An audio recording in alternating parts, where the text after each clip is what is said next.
नमस्कार, मैं हूं वैष्णवी। सियासी पिच पर आपका स्वागत है। चलिए जानते हैं बिहार और देश से जुड़ी राजनीति की बड़ी खबरों को।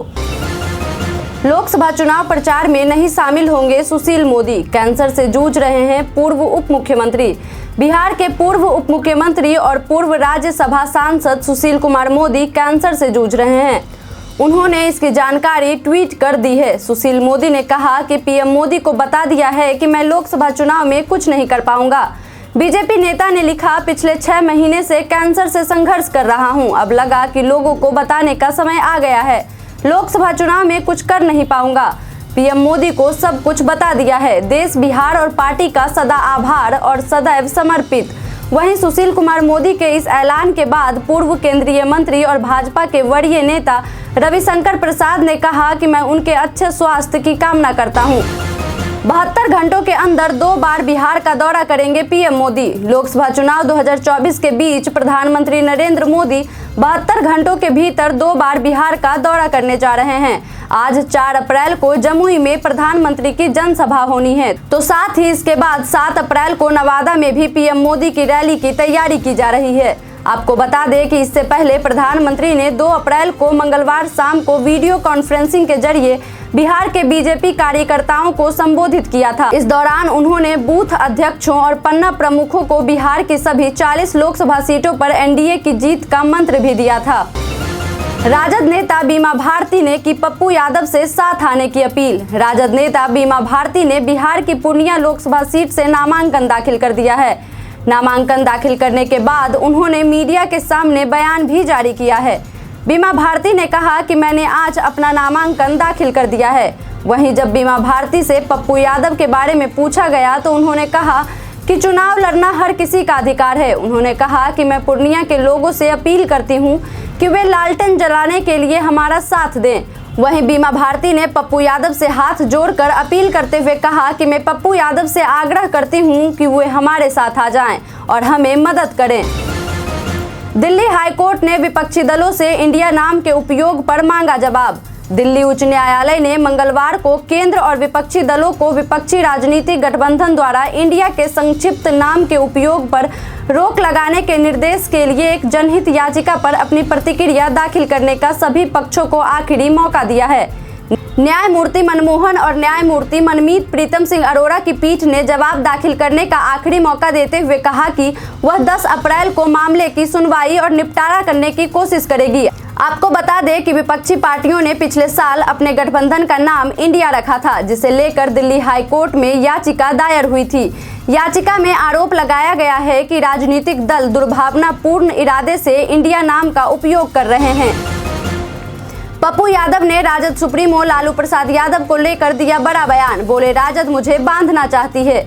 बिहार के महागठबंधन में सब कुछ ठीक नहीं चल रहा है। पूर्णिया सीट पर राजद की बीमा भारती ने अपना नामांकन दाखिल कर दिया है, मगर हाल ही में कांग्रेस में शामिल हुए पप्पू यादव पूर्णिया से चुनाव लड़ना चाहते थे। वे अपनी जिद पर अभी भी कायम हैं। पप्पू यादव ने आज तक से बातचीत में कहा कि वह मर जाएंगे मगर पूर्णिया नहीं छोड़ेंगे। उन्होंने कहा कि वे किसी भी कीमत पर पूर्णिया से चुनाव लड़ेंगे। पप्पू यादव ने कहा कि पूर्णिया सीट पर हमेशा से कांग्रेस की ही दावेदारी रही है और कांग्रेस ही यहां से हमेशा से चुनाव लड़ती रही है। आरजेडी कभी भी पूर्णिया से चुनाव नहीं लड़ी। उन्होंने कहा कि राजद मुझे बांधना चाहती है। अब राजनीति बहुत गंदी हो गई है। लोकसभा चुनाव को लेकर कांग्रेस अध्यक्ष ने शुरू किया घर घर गारंटी अभियान। कांग्रेस अध्यक्ष मल्लिकार्जुन खड़गे ने लोकसभा चुनाव के लिए बुधवार को उत्तर पूर्वी दिल्ली से पार्टी के घर घर गारंटी अभियान की शुरुआत की। कांग्रेस का यह चुनावी अभियान 5 न्याय और 25 गारंटी पर आधारित है। इस अभियान के तहत कांग्रेस कार्यकर्ता 5 न्याय और 25 गारंटी वाला कार्ड घर घर जाकर वितरित करेंगे। पार्टी का लक्ष्य इस कार्ड को 8 करोड़ परिवारों तक पहुंचाना है। इस अवसर पर दिल्ली प्रदेश कांग्रेस के अध्यक्ष अरविंद सिंह लवली और अन्य प्रमुख नेता मौजूद रहे। लोकसभा चुनाव के लिए कांग्रेस का घोषणा पत्र 5 न्याय, हिस्सेदारी न्याय, किसान न्याय, नारी न्याय, श्रमिक न्याय और युवा न्याय पर आधारित होगा। लोकसभा चुनाव के लिए बिहार की 4 सीटों पर तस्वीर साफ। बिहार में पहले चरण में जिन 4 लोकसभा सीटों पर चुनाव होना है, उसके लिए उम्मीदवारों की तस्वीर साफ हो गई है। नामांकन वापस लेने की समय सीमा मंगलवार को समाप्त होने के बाद 4 लोकसभा सीटों पर अब कुल 38 उम्मीदवार मैदान में बचे हैं। बता दें कि बिहार में पहले चरण में 19 अप्रैल को जमुई, गया, नवादा और औरंगाबाद में मतदान होना है। सीएम योगी ने सपा कांग्रेस पर साधा निशाना, बोले सूर्यास्त के बाद थानों में लग जाते थे ताले। लोकसभा चुनाव से पहले उत्तर प्रदेश के मुख्यमंत्री योगी आदित्यनाथ ने आगरा में जनसभा को संबोधित किया। लोगों को संबोधित करते हुए सीएम योगी ने कहा कि क्या सपा कांग्रेस सुरक्षा का माहौल दे पाते? बेटियों और व्यापारियों को सुरक्षा देने का काम बीजेपी ने किया है। ये बात फतेहपुर सीकरी से ज्यादा कौन जानता है। सीएम योगी ने आगे कहा, 2017 से पहले इसी क्षेत्र में सूर्यास्त के बाद थानों में भी ताले लग जाते थे। सामान्य नागरिकों की क्या स्थिति रहती होगी, यह किसी से छिपा नहीं है। हमारी सरकार आने के बाद जीरो टॉलरेंस की नीति से डरकर अपराधियों ने पहले तो एक युक्ति निकाली। ज्यादातर अपराधी अपनी जमानत तुड़वा कर जेल चले गए, लेकिन अब तो वे जेल जाने से भी डर रहे हैं। जमुई से प्रधानमंत्री मोदी की पहली रैली पर तेजस्वी यादव ने कसा तंज। परिवारवाद के मुद्दे पर नेता प्रतिपक्ष ने कहा कि बीजेपी के कथनी और करनी में फर्क है। पीएम कल जमुई में जनसभा को संबोधित करेंगे। परिवारवाद पर क्या बोलते हैं ये देखना होगा। बता दें कि आरजेडी ने एनडीए में टिकट बंटवारे में परिवारवाद का मुद्दा उठाया है। जमुई से एनडीए के प्रत्याशी लोजपा रामविलास पासवान के अरुणा भारती हैं। वे चिराग के जीजा वो रामविलास के दामाद हैं। इस पर तेजस्वी ने तंज कसा है। वहीं आगे उन्होंने कहा कि बिहार चौंकाने वाले नतीजे लोकसभा चुनाव में देगा, जनता हमारे साथ है। कांग्रेस को लगा बड़ा झटका, कांग्रेस को छोड़ बीजेपी में शामिल हुए बॉक्सर विजेंद्र। मुक्केबाजी में भारत के पहले ओलंपिक पदक विजेता विजेंद्र सिंह बुधवार को आगामी लोकसभा चुनाव से पहले भाजपा में शामिल हो गए हैं। उन्होंने भाजपा में शामिल होते ही पहली प्रतिक्रिया देते हुए कहा कि मैं देश के विकास के लिए भाजपा में आया हूं। विजेंद्र सिंह ने 2019 का लोकसभा चुनाव कांग्रेस उम्मीदवार के रूप में दक्षिणी दिल्ली निर्वाचन क्षेत्र से लड़ा था, लेकिन वो हार गए थे। उनका नाम पिछले कुछ दिनों से मथुरा से पार्टी के उम्मीदवार के रूप में चर्चा में था, जहां से अभिनेत्री और मौजूदा सांसद हेमा मालिनी फिर से चुनाव लड़ रही हैं। पशुपति पारस ने फिर बदले अपने सुर, कहा चिराग को देंगे समर्थन। बिहार की हाजीपुर सीट से ताल ठोकने वाले, सीट बंटवारे से नाराज होकर मोदी सरकार से इस्तीफा देने वाले और बीजेपी पर टिकट बंटवारे में संगीन आरोप लगाने वाले पूर्व मंत्री पशुपति पारस के सुर अचानक से बदल गए हैं।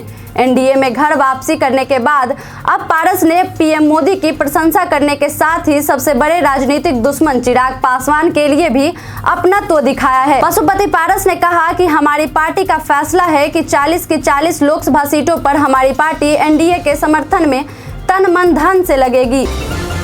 कश्मीर में महबूबा मुफ्ती अकेली लड़ेंगी चुनाव, इंडिया गठबंधन को लगा एक और झटका। लोकसभा चुनाव को लेकर बनाया गया इंडिया गठबंधन लगातार कई झटकों का सामना कर रहा है। पश्चिम बंगाल में तो सीएम ममता बनर्जी ने एकलो चलो का ऐलान कर दिया है। अब जम्मू कश्मीर में भी महबूबा मुफ्ती ने ऐसी ही घोषणा कर दी है। नेशनल कॉन्फ्रेंस के रवैये से नाराज होकर उनकी तरफ से अलग ही चुनाव लड़ने का ऐलान किया गया है। जारी बयान में महबूबा मुफ्ती ने कहा कि वे बीजेपी को हराने के लिए साथ आना चाहती थी, लेकिन वे नेशनल कॉन्फ्रेंस के रवैये से खुश नहीं हैं, अकेले ही चुनाव लड़ने जा रही हैं। मुफ्ती ने कहा कि उमर अब्दुल्ला ने खुद कहा है कि वे गठबंधन में नहीं हैं। हम चाहते थे कि पीएजीडी जारी रहे, लेकिन हर कोई जानता है कि इस पीएजीडी को किसने खत्म किया। हम कांग्रेस से बात करेंगे क्योंकि हम इंडिया गठबंधन में हैं। पीएजीडी एक लोकतांत्रिक गठबंधन था, लेकिन जिस तरह से यह बिखरा है वह बहुत निराशाजनक है। हमें सामूहिक प्रयास करना चाहिए था। प्रशांत किशोर ने बीजेपी पर कसा तंज, बोले बिहार में बीजेपी के पास कोई नया चेहरा नहीं। चुनावी रणनीतिकार प्रशांत किशोर ने बुधवार 3 अप्रैल को बयान जारी करते हुए बीजेपी पर हमला बोला। जनसुराज के संस्थापक प्रशांत किशोर ने कहा कि बीजेपी का बिहार में आज कुछ नहीं है। बिहार में आज बीजेपी का क्या है? जैसे तालाब में मछली पकड़ते हैं, वैसे वे खोज रहे हैं कि कोई मिल जाए जिसके चेहरे पर वो चुनाव लड़ सकें। आगे पीके ने कहा कि नरेंद्र मोदी के नाम पर ही कुछ वोट हैं। तंज कसते हुए कहा कि बिहार में आज किसी बीजेपी नेता के नाम पर 5 वोट भी नहीं। अभी जो पूर्व में बिहार बीजेपी के अध्यक्ष थे, वे जब दूसरे दल से विधायकी का चुनाव लड़े तो उन्हें सिर्फ 6000 वोट मिला। बीते दिनों एमएलसी का चुनाव हुआ था, वहां बीजेपी के 5 एमपी हैं और पूरी बीजेपी की ताकत लगाने के बाद भी बीजेपी को सिर्फ 495 वोट मिला। अरविंद केजरीवाल की रिहाई की अर्जी पर हाईकोर्ट ने सुरक्षित रखा फैसला। दिल्ली के मुख्यमंत्री अरविंद केजरीवाल ने अपनी गिरफ्तारी के खिलाफ दिल्ली हाईकोर्ट में अर्जी दी थी, जिस पर बुधवार 3 अप्रैल को सुनवाई पूरी हो गई। हाईकोर्ट ने फैसला सुरक्षित रखा है। बता दें कि रिहाई की मांग को लेकर अरविंद केजरीवाल ने हाईकोर्ट में याचिका दायर की थी।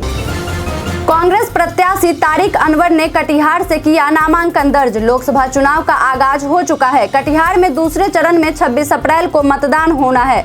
इसके लिए नामांकन की प्रक्रिया 28 मार्च से शुरू है। बुधवार को कांग्रेस प्रत्याशी तारिक अनवर ने पर्चा दाखिल किया।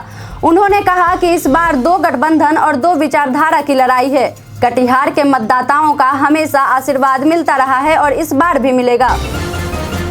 लोकसभा चुनाव के लिए उद्धव ठाकरे ने किया 4 और उम्मीदवारों के नामों का ऐलान। उद्धव ठाकरे के नेतृत्व वाली पार्टी अब तक 21 सीट के लिए उम्मीदवारों की घोषणा कर चुकी है।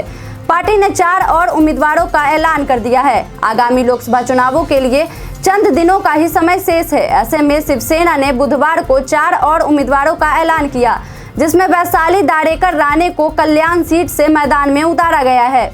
इस हाई प्रोफाइल सीट का प्रतिनिधित्व अभी राज्य के मुख्यमंत्री एकनाथ शिंदे के बेटे श्रीकांत शिंदे करते हैं। उद्धव ठाकरे के नेतृत्व वाली पार्टी अब तक 21 सीट के लिए उम्मीदवारों की घोषणा कर चुकी है। पीएम मोदी के जंगल राज बयान पर अखिलेश ने किया पलटवार। लोकसभा चुनाव का ऐलान होते ही बिहार की राजनीति सरगर्मियां परवान पर है। इसी बीच पीएम नरेंद्र मोदी ने बिहार भाजपा के बूथ अध्यक्ष, पन्ना प्रमुखों और पार्टी कार्यकर्ताओं से सीधा संवाद किया। इस दौरान उन्होंने पार्टी कार्यकर्ताओं को टास्क दिया है कि वे नए वोटरों के बीच जंगल राज और नीतीश राज के बीच का अंतर बताएं और उन्हें समझाएं कि बिहार में पहले क्या होता था और अब क्या हो रहा है। पीएम मोदी के इस बयान पर बिहार प्रदेश कांग्रेस अध्यक्ष अखिलेश सिंह ने पलटवार किया है। दरअसल पीएम मोदी द्वारा बिहार में जंगल राज की चर्चा किए जाने पर पलटवार करते हुए अखिलेश सिंह ने कहा कि सबसे बड़ा जंगल राज तो डबल इंजन की सरकार में है। पहले तो पीएम मोदी को खुद के अंदर झांकना चाहिए और उसके बाद दूसरों पर बोलना चाहिए। राजस्थान कांग्रेस के 113 नेताओं ने थामा बीजेपी का हाथ। अशोक गहलोत पर साधा निशाना। कांग्रेस को राजस्थान में एक बार फिर से बड़ा झटका लगा है। यहां लोकसभा चुनाव से पहले श्रीगंगानगर के पूर्व सांसद शंकर पन्नू समेत कई नेताओं ने बुधवार को कांग्रेस छोड़कर बीजेपी का दामन थाम लिया है। पन्नू ने कांग्रेस और पूर्व सीएम अशोक गहलोत पर बड़े आरोप लगाए हैं। राजस्थान कांग्रेस के कई दिग्गजों समेत कुल 113 नेताओं ने बीजेपी ज्वाइन कर ली है। इनमें कांग्रेस छोड़ बीजेपी में आए शंकर पन्नू ने मीडिया से बातचीत में अशोक गहलोत पर निशाना साधा। उन्होंने कहा, जिंदगी भर कांग्रेस का निष्ठावान कार्यकर्ता रहा। कांग्रेस ने निष्ठावान कार्यकर्ताओं को चुन चुन कर मारा है। जीतन राम मांझी ने लालू यादव को कहा, पूछ कटा सियार। बोले, राजद सुप्रीमो में शिक्षा की कमी। गया में बुधवार को जीतन राम मांझी ने राजद की तरफ से एक्स हैंडल पर एनडीए में परिवारवादियों की जारी की गई लिस्ट पर अपनी प्रतिक्रिया देते हुए कहा कि एक बार जंगल में एक सियार की किसी कारण उसकी पूछ कट गई। अब पूछ तो बहुत महत्वपूर्ण चीज होती है, लेकिन जब वो अपनी जमात में गया तो सियार सोच में पड़ गया कि वे क्या बोलेगा। तो सियार ने कहा कि सभी लोग अपनी अपनी पूछ काट लो, यह बहुत खराब होती है। अब यही बात लालू यादव कर रहे हैं। मांझी यही नहीं रुके, उन्होंने लालू यादव को परिवारवाद की परिभाषा भी समझाई। कहा कि परिवारवाद किसको कहते हैं, जिसमें कोई सलाहियत ना हो। किसी ने यदि कोई जन आंदोलन या सामाजिक कार्य नहीं किया हो, उसको अपने प्रभाव के बल पर एमपी एमएलए बना देना ही परिवारवाद है। तमिलनाडु की बुलेट रानी पहुंची बेतिया, लोगों से की वोट करने की अपील। नरेंद्र मोदी को तीसरी बार प्रधानमंत्री बनने के संकल्प को लेकर तमिलनाडु की बुलेट रानी बेतिया पहुंची। अब 21,000 किलोमीटर दूरी तय करके दिल्ली जाएंगी। इस बीच लोगों को नरेंद्र मोदी को वोट करने की अपील कर रही हैं। बुधवार को बेतिया में राजलक्ष्मी मंदा का भव्य स्वागत किया गया। इस दौरान भाजपा नेता और महिलाओं ने फूल माला पहनाया। स्मृति ईरानी ने कांग्रेस पर जमकर हमला बोला। कहा, पहले माथे पर तिलक और राम नाम था अभिशाप। केंद्रीय मंत्री स्मृति ईरानी ने मध्य प्रदेश में चुनावी रैली को संबोधित करते हुए कांग्रेस पर जमकर निशाना साधा। मध्य प्रदेश बीजेपी के अध्यक्ष विष्णुदत्त शर्मा के नामांकन में पहुंची स्मृति ईरानी ने रैली में लोगों से उन्हें वोट देने की अपील करते हुए कहा, मैं उस क्षेत्र से हूं जहां पर 5 दशक एक खानदान का राज रहा है। केंद्रीय मंत्री स्मृति ईरानी ने कहा, उस क्षेत्र में कभी भारतीय जनता पार्टी का पटका पहनना मतलब मौत का सामान घर लाना, ऐसा वातावरण हुआ करता था। अब बढ़ते हैं आज के सवाल की ओर। आज का सवाल है कि आपको क्या लगता है, बिहार में प्रधानमंत्री मोदी के रैली से बीजेपी को फायदा होगा या नहीं? आप अपना जवाब हमें हमारे कमेंट सेक्शन में लिखकर जरूर बताएं। आज के लिए इतना ही, धन्यवाद।